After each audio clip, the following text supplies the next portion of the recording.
Welcome to the Fellas Podcast, the ultimate Formula One podcast for fans by fans, where we discuss all the happenings in the world of Formula One. Now, let's get into it. Hey everyone, welcome back to another episode of the Fellas Podcast. This week we're going to be talking about the Japanese Grand Prix.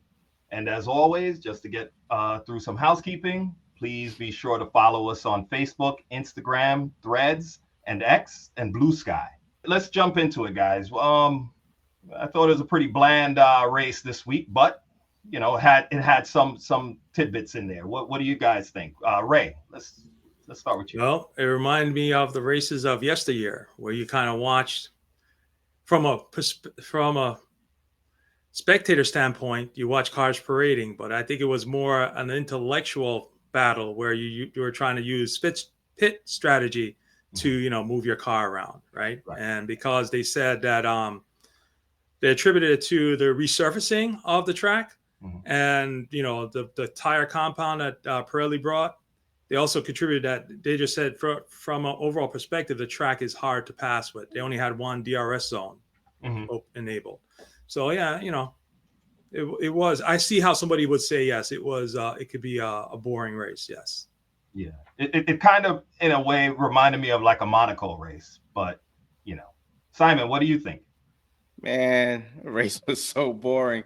I had to fight to stay awake to watch it at 11 o'clock or 10 o'clock my time. But it was just not having any suspense or having any real overtaking in the race. It's just frustrating. Monaco is the same way sometimes. But to me it was just boring. Nothing happened. I think Lewis on the fifth lap was able to pass Hadjar. Then there was a little bit of tussle with Lando and Verstappen out of the pits. So that was it for me. That was the most excitement I had. The rest of the excitement came with Yuki, but we'll get into that a little later. But it was just boring, man. I wanted more. I wanted more. Yeah. I was hoping for more too. But I will say this: hats off to Max. That's a world champion, and he drove a really good race. He covered Lando at the start, got the lead, and ran. So, and with a car that we could say is not light years ahead of the rest. I still say the McLaren is the better car, but Max got the most out of his this weekend. Opinions? Yeah, I agree with your statement, right? I think you're right. Max, I'd give. Is that hard for you to say? Hard for you to say, Ray? No, I already spent my time doing penance, and I realized I could bring it out and say yes. I put everything else aside. He showed driver talent, and there was also team talent. It showed the maturity of the team, right? And to aid him to accomplish that. Whereas, you have people like the Ferrari people, they're still not their team's activities is still not at the same level as you would have on a McLaren. Well, no, I would say I take it back as a Red Bull, because McLaren themselves have their own issues, right? So I give Max and Red Bull props for finishing, the way they finished for this race. Yes, I have to agree. Yeah. I have to agree. I mean, I knew Verstappen was going to be trouble right after qualifying. I was like, oh boy, especially at a track that's hard to overtake and pass. I'm like, all right, he's probably put himself in the position about 80% to win this race, right? Something was going to have to happen within the pits, or some sort of DNF, or some accidents, or that was going to shake up the field a little bit. But nothing happened. And, the last, I want to say 2 years solid, and this is going into the third year now, safety and car management on the track is become pretty daggone good. There's not a lot of accidents unless it's raining, unless there's some sort of, rain event or something like that. So Max Red Bull put themselves in a really good position to win. Max brought it home. He's perfect now when it comes to that track in the last 4 years. Everyone knows that this guy is a good race. So that was probably painful for you to hear, Ray, but yeah, Verstappen is, he's doing his thing again. I'm okay with it. I have to agree with Carmel where he said McLaren did their best to keep the race boring. Because towards the end of one point, I think Piastri was faster than Lando as well. Yes, well, but so that from that perspective, I didn't find it boring because now it's like, why are you holding Piastri back? Right? Because Lando couldn't make inroads on him, right? Piastri closed up on Lando and said, "Hey, let me go." Right. And they're like, "Oh, we're stand station." Yeah. Right. It's like, come on now. So you're trying to say to me that you're favoring Lando? Yes, Lando has more points to date. But still, the season just started. So why are you not allowing the faster driver to go on exercise? Because you could have said, go ahead, Piastri goes forward, he can't make ground, then reverse back. Right? That option still stands right there. So I'm not sure why they're trying to hang Piastri out. I had an issue with that. Yeah, they still have to work that out. That's part of the pit wall, that work that they have to do. You're right, within the team to say, okay, you would have thought he's the faster driver. Let him through. Let's see if he can attack Max and take points off of him. But they botched that one. So, Simon, and then on his birthday, right? It was his birthday today too. It was his birthday as well. Right. So what type of present did McLaren throw at this guy, bro? It's like pie in the face. Yep. Simon, your thoughts? I think. How do I want to say this? Piastri is going to take over the points and lead on the sixth race, right? Sixth race, right? Right now we're in the third, but this finished the third race. He's third. He's a couple of points, maybe 10 or 12 points behind. What's their faces? Verstappen and Lando. He's going to have to earn it. He's going to have to take it. McLaren is not going to give it to him. He's going to have to take it. He's going to have to upset some people. He's going to have to make himself proud. And then once he takes it, I think it's over for Lando. Yeah. I think once he figures out he can take it, I think Lando is going to be second favorite. Yeah. I agree with you, Simon. And we've seen instances of that. I believe it was China. I forget the year. Fernando and Felipe were at Ferrari. They were coming in for the pit. Felipe was in the lead. Was the first car in the row coming in, and Fernando overtook him on the pit entry, and so he could be serviced first because they were going to stack the cars. So we've seen that. We've seen Vettel do that to Mark Webber, where they get selfish. They're like, no, they're multi-21. Everybody knows about it. The second car finishes first car finishes second. Vettel turned up his engine and attacked Mark and took it.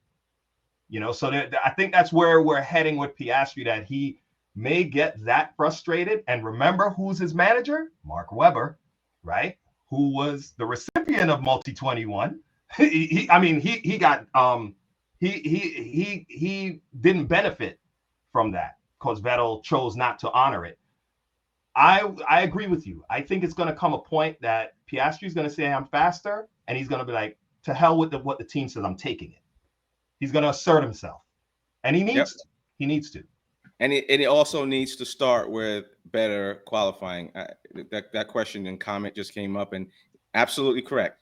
He's got to put himself in a position where he's competing with whoever's first or second, and he's right now qualifying third doesn't put him in that position, and he'll figure it out. But he's going to take it. I have full premonition that he is definitely going to take it away from Lando and then take it from Max as well. He's just too poised. He's too good.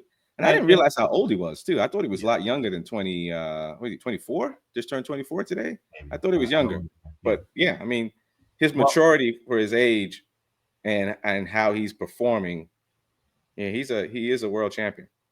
I think it's the part of the character of a world champion that they have to get selfish when they know they have the ability, and he does, right? He's still learning. That they get selfish and they go after what they want, So, and I think that's what's going to happen. I agree with you. So moving on to that, let's, the only other highlights that I saw in the race, I watched the rookies, and I thought most of them, Antonelli, I think he's at the top. he did a great race again this weekend. He finished right behind George, qualified right behind George, finished right behind George, led the race for a little while. That was good. With when the pit stop strategy started to come into play. I think Isaac Hadjar did a great job in the Racing Bulls. Then from there, I think it kind of tapers down. Like Liam he's down there. He finished what? He qualified 14th, finished 17th. And then you have Bortoletto, 17th, finished 19th. And then you have Jack Doohan, 19th, qualified 19th, finished 15th, which wasn't bad. But I still think the Eye of Sauron is on Jack Doohan. I don't think if he doesn't improve by the 5th race, I don't think he's going to finish the season. That's my opinion. But I throw it out to you guys. Simon, let's start with you. Antonelli. I think he is showing that he is a great racing driver, right? Or racing personality. And to be right behind Russell, 3rd race in, has good points, ahead of Lewis on the points. So it's just, he's doing a great job. Doohan is not racing well at all. And Liam is going to have to, he's going to have to be very competitive, not only with, himself, but with Yuki. He's going to have to say, all right, well, my race now is not to really get points, it's to get ahead of Yuki every race we go to. So if Yuki is 18th, I'm 17th. If Yuki is 3rd, I'm 2nd, right? And that is how he maintains his seat. And that's how he may get his seat back. He's going to have to make it a personal vendetta, vision of himself getting ahead of Yuki at any cost. And I think that will improve his driving, that will improve his focus, because his focus was off. You can just tell. But yeah, the other rookies are, being rookies. But Antonelli to me is standing out for sure. Right. I think Antonelli and Hadjar definitely. Ray, yes, go ahead. Yeah. So I'm going to have to roll it back because we missed talking about Mercedes and Ferrari, where our guy sits. Right. See that? But so I wanted to pose a question to you guys. Let's hear it. So Mercedes has been around to pick up the scraps if somebody falters on the top, right? Because it's a McLaren Red Bull show. So did Lewis make a mistake by going to Ferrari? Because Ferrari is so sporadic in their performance today. Yes, it's only 3 races in, and I hope that they do get some normalcy, right? Because I heard talk that there's an issue with part of the suspension that they're hoping for a new piece to show up that would rectify it, right? And I think Lewis mentioned that in the pen, and he's hoping that when that shows up, it will then aid him to then step on it. But looking at, I know it's too early, but that's a question. Did he make a mistake by leaving Mercedes? Because the car seems to be better than it was last year. Anybody? You guys jump in? No, I'm thinking. Go ahead, Simon. No. When you're done with something, you're done with something, right? He was done. The time had come for him to move on.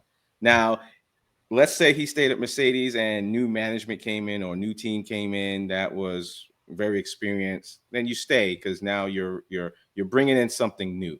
But if nothing's going to change from one year to the next, and you have the same team and the same issues and the same resentment, it's Lewis would probably not come in where Antonelli came in. He probably would have came in 9th, right? Because you're not focused on the things you need to focus on. And when you have a business or a team, everyone in the team is doing their part so you can do your part. And if there's any resentment there or any issues there that haven't been resolved, you're having to compensate and not focus on your job. And I don't think Lewis was able to do that at Mercedes. So going to Ferrari, he can have a little bit more control, have a little bit more, just start new, just start fresh, and he'll get it together. Ferrari will get it together. Yeah, Ferrari. I agree with Simon. I think what was that thing that came out where they said when they were developing the car and Lewis was saying, no, it's this, we need to work on this. And some engineers said, well, I don't agree with you, kind of thing like that. Something like that to him. And then come to find out down the road, he goes, well, I guess you were right. To me, I took that as you have a world champion that's won championships with you, and he's saying the car is not, he doesn't like the car because of this. And you're saying, well, I think you're wrong. To me, I took that as they don't have confidence in him anymore. They're not listening to him anymore. It's not like he was a new driver. So once you sense that is gone, that they're no longer listening to you, maybe they started moving more to George, who was getting the performance out of the car. Yeah, your choice is to leave. You're not going to change their mind.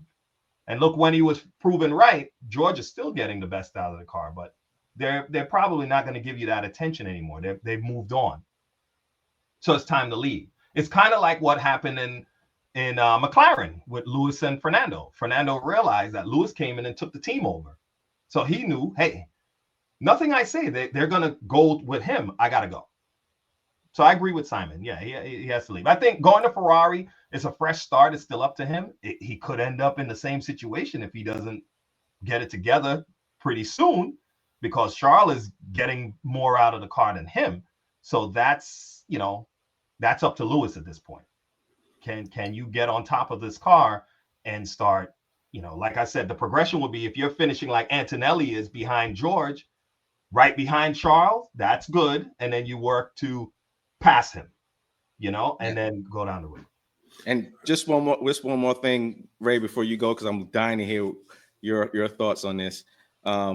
Lewis has to do the same thing that Liam has to. He has to want to beat Russell in every race. He needs to beat Russell and Mercedes in every race. Ferrari needs to beat Mercedes in points at the end of the championship season, and Lewis needs to be ahead of Russell and Antonelli. That should be his number one goal. Winning the 8th will be cherry on top. Well, I agree with that statement. I think Lewis wants to go ahead because he knows he made a major move, and he wants to prove everybody wrong that this second move that he made was the right move, right? So I'm hoping that there's a lot of things going on in the background, and I'm hoping it aligns to him so that he can get a car that suits him, so that he can put forth, his effort and show his ability that he still has, right? Yeah. So that's what I'm hopeful for, and that's what I'm watching for to see what's going on. Because yes, this track was a track that basically, as we said before, if you did not qualify in the top, it was hard to pass, right? So yes, and he did make up one position. So that's good for now. And I'm okay with with what transpired today. Yeah. Rolling to the rookies. So I did a little bit of legwork on the rookies, right? Because I'm in agreement that Doohan is out. All right, he's not going to finish the year with his team. He's gone, right? Because when I look at it, he had 2 accidents, but he's cost the team the most with those accidents, right? The other guy that had accident was Hajar, right? But it didn't cost that much. Right. So I think Doohan he's not, for whatever reason, not producing, he's going to be gone. Looking at the other rookies, though, I'm impressed with the rookie field, right? They are there because you have Antonelli right behind George, right? 18-year-old. That is impressive, right? And you have Ollie Behrman also up there with Haas. You keep hearing Haas, in the points, right? And Ajar, right? Bringing up the other car, the second Red Bull team car, right?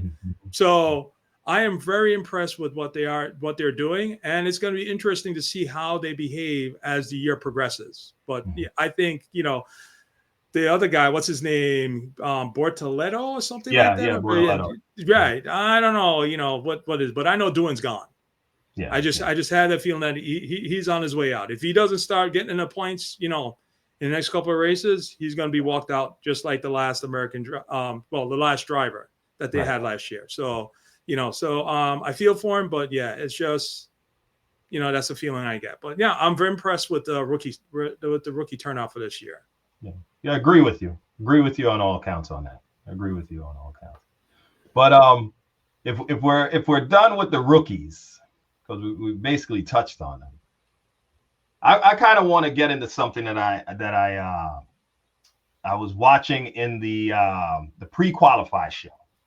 and the F1 team down there interviewed Christian Horner, and the presenter asked them, and I'm going to read it because I wrote it down, her question to Christian. So the presenter asked, was it a mistake, and do you admit now that it was a mistake not to promote Yuki and therefore not give him a winter and preseason test? Too early, Ray, too early, right? Christian Horner's response was, look, I think you always make your decisions with the information you have at hand. And Liam was showing great promise last year. And I think we just asked too much of him too soon. There's more, but I didn't get into that because I figured this right here. When I heard that, I said, wait a minute. So I backed it up. I said, she specifically asked you about Yuki and you not giving him a preseason test and a winter test. And if you made a mistake. How'd you get to Liam? You didn't answer the question about Yuki. Yo, he dodged it the whole time. And I was waiting for one of them, like, no, press him. He didn't answer the question. Press him. But I know Red Bull, they'll get all, tied up. And if you ask questions they don't like, they just won't participate in, and they won't give the reporters access. But my opinion is they don't like Yuki. So I don't know what it is. I don't know if now that Honda's leaving, I don't know if Yuki now doesn't have that, obviously might not have that Honda money or whatever it is. And, maybe they don't have a plan for him. But I thought about it. I'm like, could this be Yuki's last year in F1? I said, because they clearly don't like him. Their focus and the rest of what he said is how they could build Liam up, which is why I'm kind of happy that Yuki finished ahead of him. Nothing against Liam. I don't know the guy. I don't know him. I don't know Yuki. But I'm just saying on the surface with this, what's up that you guys don't like this guy? Like, what is it? What is it? Is it like, I'll say this, is it like what Peter Windsor said in one of his interviews last week? I don't know. Is it that he has blonde hair and he might look different in a leather jacket? I don't know. Anyway, since Ray has muted himself, Simon, we'll throw it to you. Any opinions on that? I do. I have one, and I think Ray is just trying to make sure we stay on the air. So he probably has some opinions, and he just needs a second boundary of resistance. But anyway, one of the things I heard during qualifying was Yuki's team, Red Bull, telling Yuki that Russell was 0.3 seconds ahead of him in qualifying. Right. I don't remember if it was qualifying 1, 2, or 3, but I'm assuming it had to be 2 or 1 because he wasn't in the qualifying 3. And Yuki gets back on the radio and says, "Don't tell me about another driver. Tell me what I can do to improve." And the driver that he was behind was Russell. So they're basically saying, "Hey, if you want to get ahead of Russell, you need to, do better by 0.3 seconds." And he, without hesitating, said, "Don't tell me about another driver. I don't want to know about Russell. Tell me how I can improve." That's probably the reason why they weren't in a rush to crown him the second driver for Red Bull. Who knows? He did that on a radio while driving, while in public. Who knows what he's saying in the back, right? Okay. And some people earn the right to be a-holes, and I think in their mind he hasn't earned that right yet because he hasn't proven anything, he hasn't done anything, so he's probably not the favorite on there. And I believe Verstappen was probably the same way, and probably still is to a certain degree, but he's matured and probably knows when to open his mouth and when to shut his mouth now. But who wants two of those individuals on the same team? Interesting. Right? And that's just what I've seen, right? I have no context behind what he said to the team, and maybe he's had this conversation with them before, and they keep doing it, and then I just heard the end result of him just being frustrated. I don't know.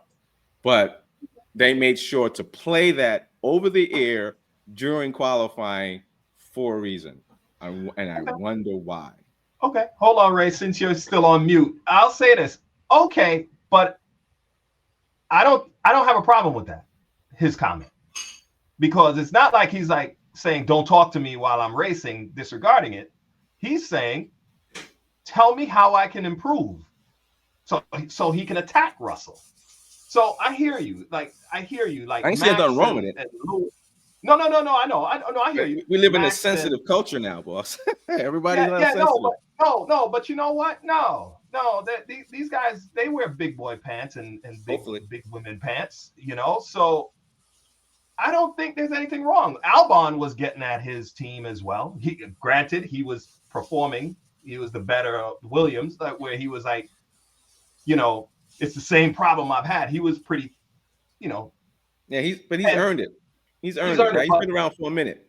But in all fairness, okay, they're telling him, yeah, you know, you're whatever 0.3 seconds be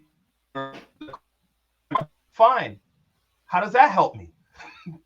Tell me how I can improve. I think I don't have a problem with his statement. No, Ray, since you're off mute, do you have a problem with Yuki's statement?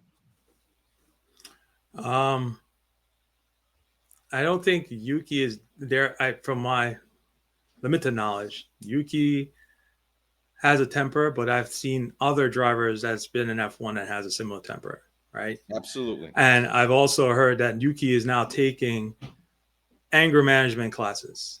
They're just that. Well, he's been told that, you know, he might be a little bit too forthcoming with his feelings and his opinions, and he might need to, you know, PC them before. That's the way I'm taking that from what I heard. So, you know, yeah, he's going to talk his mind, right? We saw Albon, who, you know, from a spectator standpoint, we didn't think he would behave like that. But he, you know, he's in a race and he's trying to figure out what's going on because something's up with the car shifting and it's impacting him doing his job. So, you know, and Yuki is going to be to the point. We've seen Max berate his team on radio for stuff that they did, right? So, you know, what the heck is why is Yuki so special that, you know, everybody is like, oh, I don't know, you know. Anyway, I already have, you know, I'm going to put myself back on mute before I go in the wrong direction. No. Hold on. Answer this question. I guess my statement was, and I probably did a terrible job of summarizing, is why would you, as a team owner and knowing that you have other team members on your team and you're the general manager, why would you want to have two individuals like that you have to manage versus having one and Liam Lawson, right? That's my saying. I know that, for instance, Albon, we really haven't heard him lose it like that before. So that's probably an outlier. But if you have two, you're not going to be so gung-ho to say, yes, give me Yuki. I can take care of both of them. I can manage both of them. That's not something you're going to jump for joy for, but eventually they had to do it because he's going to prove he's a better driver. I know it. All right. So we all know it. All right. If I interject, Red Bull has a junior team and they have a senior team, right? They, you know, I'm going to stay away from the elephant in the room. So they had to move one of the drivers, right? The non-performing driver out. However, last year, Yuki put the work in to show that, you know, with their car, the B team car, he was a better driver of that B team car. He put the work in. So is Red Bull then falsifying their advertisement of that having a junior team that they can promote up?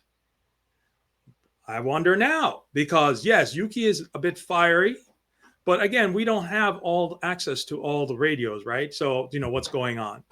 And the bottom line is that if you're there to win championships, drivers and constructors, and you're following what you have laid out to say, hey, we're going to promote from junior team to senior team, why there's a problem bringing Yuki up? Why can't you talk to Yuki and say, yo, man, I'm going to help you by giving you let me just finish this and you can chime in. I'm going to bring you a therapist on that's going to help you, you know, do some anger management, right? But again, I think Red Bull is mature enough to handle Yuki. So I think there's something else in the mix. And I think what you said is a fair statement. The only thing that I'm saying is, if you're correct and he's taking anger management classes and we're not hearing everything he's saying, do you think he may have yelled or said something to someone, maybe even Christian Horner, a year ago that put him in the back seat, not in the passenger seat, right? And if he's taking anger management classes, just put yourself as a general manager now. You're managing a whole team, and you know how team chemistry is. Do you want to have to manage two individuals that have no problem saying what's on their mind with no filter? Okay, can I answer now? Yeah. You're a manager of a well-established team. You can. I'm going to be very managerial in my response. You have the ability to leverage resources to assist with that, to assist the driver with that, right? And again, you already advertised, promoted, and said that you're bringing people from your junior team to your senior team, right? Even though it's failed numerous times, in the past, and all of a sudden now everybody's looking at, oh, what's up with the car? It's like a new thing popped up. The car didn't exist before, whatever. But I won't go there. But so I think they need to bring Yuki up, even with, and why not put in place those other resources, because their lead driver could use the same thing too, to help with that, right? Yeah. So absolutely. Bring him up, because Yuki's put the work in, right? He's put the work in, and I'm just hoping for him that it doesn't take him too long and they don't sabotage him with the car so that he can get on top of it. So I'm going to say, I think you're right, but I'm still saying this, right?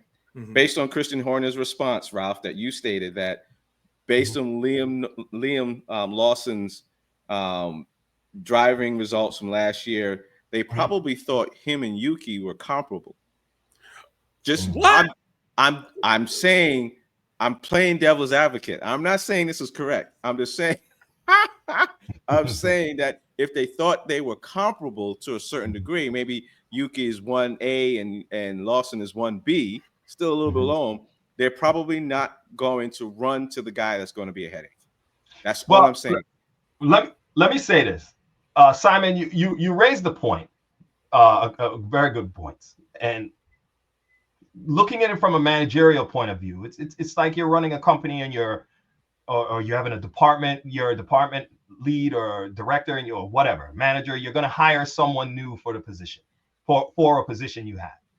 You already know from their resume that, let's say you have two candidates, and you know basically from their resumes that they're able to do the job that you need them to do, right? So we know the interview process is, it's kind of to vet the resume as well to see how they answer the questions. But you're also trying to vet, will this person fit in with the team, with your group? Are they going to come in and, really seamlessly integrate with the team so that, you guys can continue with your work? And from that point of view, you can have two candidates that on resume wise have the ability. You may even have one that you might say, edges them out slightly. But then from the standpoint of how are they going to come and integrate with the team? You're like,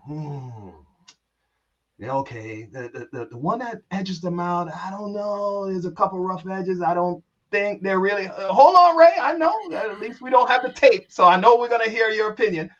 Doesn't edge them out, edges them out on the resume, but I don't know how they're going to, you know what? We'll take the other one. I've done it. I've seen it done, because the long term is, how are they going to work out with the team? How are they, you can bring up the skill level if you have a solid foundation. But if you're going to bring in like a hothead, an arrogant, excessively arrogant, whatever, that's going to come in, what's going to happen? The rest of your team is going to, hey, this person is, and I don't know, I can't work with them. Productivity is going to drop. So being that you raised that, Simon, I think that we're still speculating, but if it's from that point of view, based on what we've seen, okay, I can see it. But I'll say this, then say it. right? He could have handled that question. If that is indeed what it is, he could have handled that question differently. He could have said it. Well, we needed Yuki to mature a little bit more. Put it where it belongs if that's where it is. Yeah, do the Pat Riley thing. Say what's on your mind. Listen, that was crap. Like, for me personally, when I heard it, when you listen to the whole thing, I was like, if I were Yuki, I would be like, yo, I really want to show these people so I could be like, like, yeah, you didn't want to take me? Here you go, kind of thing. Will he beat Max? I don't think so. But if he performs well and can drag that car up, finishing in the top 5, I think he would have done it. They don't like him. And I think that if it's something indeed like that with anger management, he could have, hey, man, these guys dabble in newspeak and, all of this and wordsmithing and all of that. He could have done a better job answering that. It made Yuki look terrible, what he said. So anyway, that's my opinion. All right, here we go. Yes, Yuki is opinionated. He is very, better word, very passionate. That's the word I'm looking for. And when he's driving, right? He's putting the work in. Yuki brings to memory a person called Kimi Räikkönen. Shut up, let me drive the car. But he was a world champion. Hold up. But I don't think what he developed, the way he responded, came after he became a world champion. I think that's who Kimi is. That he is plain speaking. I agree. So Yuki is in my mind is just a version of Räikkönen in that way, right?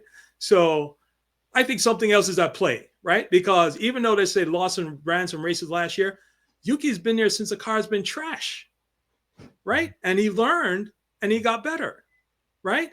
So he did his work. He put his work in. It's time to provide him the spoils for his work. To say, hey, can you come up there? Because he put his, Honda has made him put his whole career at risk. If we look at the history of the people in the number 2 car, right? They get chewed up and thrown away, right? Honda had to drop more money to get Red Bull to take Yuki, right? They got a couple million more like 20 million maybe, right? To come take it. So there's no skin off Red Bull nose. They made money. So Yuki is the one that's at risk right now. So I'll say this. Lawson, yes. When Albon was out of racing, he and Albon did the DTM series, and they almost won, right? But this is open wheel. This is Ferrari. This is F1. He doesn't have any experience there, right? So, again, it is, are you going to put the rubber, this is where the rubber hits the road. Are you promoting from down or up? And I'm going to leave out the other topic because, yes. But, anyway. And I think who said it best? I'll go with that. The commentator, Peter Windsor. I'll just leave it with that. Listen to the words he said. And, we can go from there. I won't say anything about that. So, but it's Yuki's turn because Yuki's at risk right now. Because if he can't pull himself up and, based upon the history, then they'll go, and everybody's, dude, anyway. Okay. Simon, any closing points on that? No, I think both things can be true and both things can be wrong. So we'll see. We see how the rest of the season plays out. But I think it's time for some predictions for next week. I can't believe we have another race next week. Things are moving pretty fast. Yeah, back to back. Well, we'll start with you, Simon. Woo! All right. So I am going to go with my gut. And my gut from what I said earlier. I know I said after race 6, we'll see where Piastri is going to be. But I have a feeling Piastri is going to win next week. He's going to qualify well. It's in Bahrain, if I'm not mistaken. Yes. So I think he's going to qualify well, and I think he's going to beat Lando and Verstappen next week. And I think Lando is going to come in second and Verstappen third. I think that's our top 3 right now. Until Russell, Leclerc, Antonelli, and Lewis show me something else, I'm just going to be predicting those 3 going forward. Ray? Well, yeah, I kind of have to stay with the Max. Well, I think Piastri. It's a Max. What you call it there, and McLaren show for now, unless something goes wrong. And I agree with Simon. I agree that Piastri is going to show this year, right? He is on the move, and he's gonna, and I agreed with what you said. Part of what you said, that it might come a point where he's going to take it into his own hands and just do it, right? Because if they're going to play this game where, dude rolled up on him and he's just like, yo, give me a shot. He ain't doing anything. Give me a shot. What is there to lose, right? Because if he don't make it, you had enough laps to say reverse position. And so again, that to me is favoritism.